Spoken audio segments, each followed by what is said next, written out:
So I think what you're asking is, let's imagine that you want to increase a line item that's third from last. And second to last and last don't add up to enough to give you the increase that you want at third from last. Right. Well, a decrease, you can always decrease a budget because that just means that there's more money in the pot. Because we can't overspend our pot, but we can underspend our pot. So budgets can always be decreased at town meeting. They can legally be decreased. I'm not saying that's a good idea. I'm just saying that legally budgets can be decreased at town meeting. They can also be increased beyond the pot. And I was going to explain this later, but maybe this makes sense to explain. What happens if we spend more money than we have? Although, first off, to answer that question, how do we know how much money we have? And the answer to that is we really don't. We work off the best conservative estimates that anyone can make. The Finance Committee makes conservative estimates of how much money we're going to have. You know, we get money from taxation. There's still uncertainties about state aid. There are lots of different things that go into the pot, all of which have an element of uncertainty to them. And so the Finance Committee makes a best guess as to how much money we're going to have, and they call anything more than that an imbalanced budget. Well, if we were to spend 0.5%, 0.1% more than what the Finance Committee thought was a balanced budget, we might get lucky. And when all the pennies are counted, it turns out that we have a little bit more than the Finance Committee thought, and we can cover that. Then we're okay. But if, when all the pennies are counted, we have appropriated, remember we didn't spend this money, we appropriated it. We gave people the right to spend it. If we've appropriated more money than we have, the state will not allow that.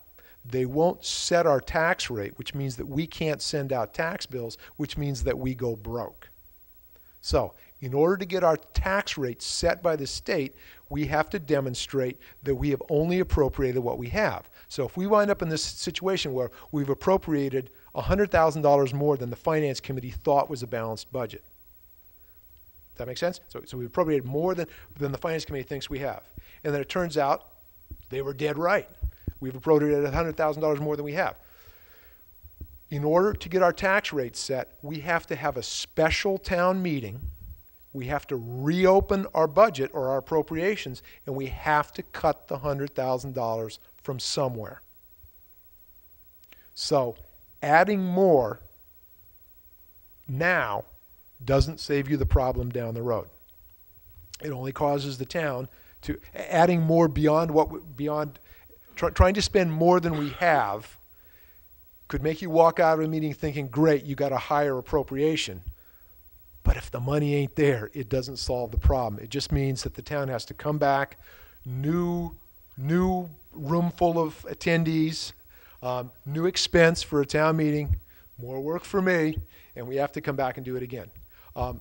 So does that make sense? Everybody understand what the consequences are of overspending? But it isn't insane.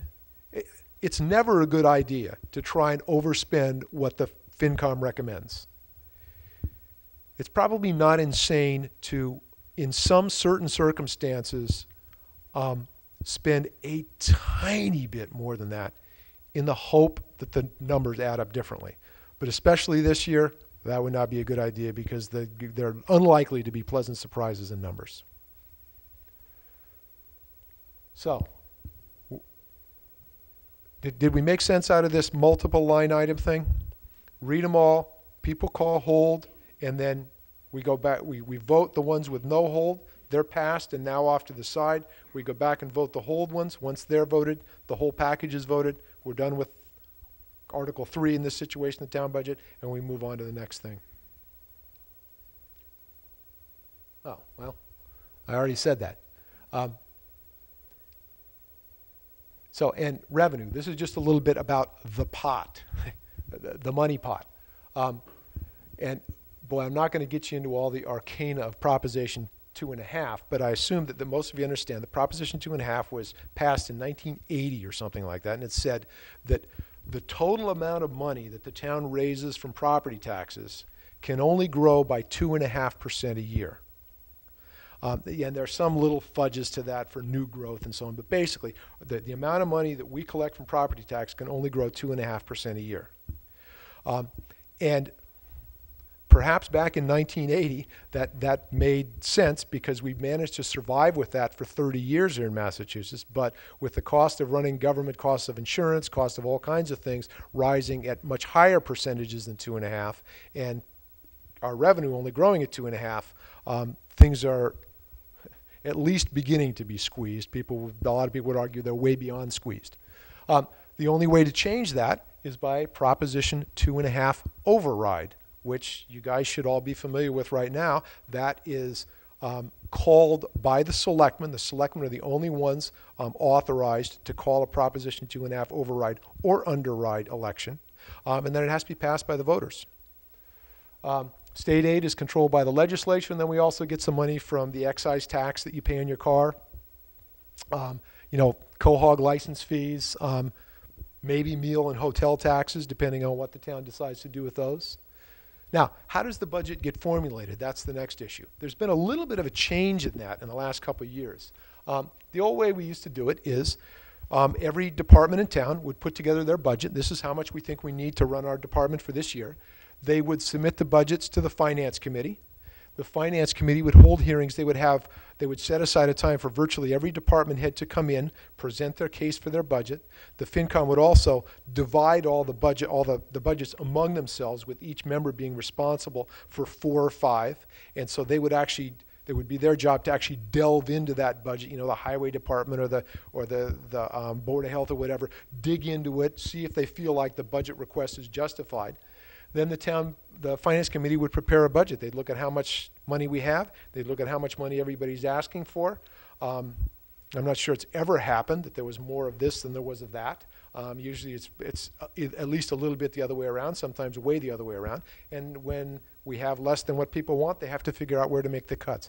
And the Finance Committee would make that decision all by themselves. Now, going back to that analogy between town meeting and the legislature and the selectmen and the governor, the legislature doesn't propose the budget at the state level. Congress does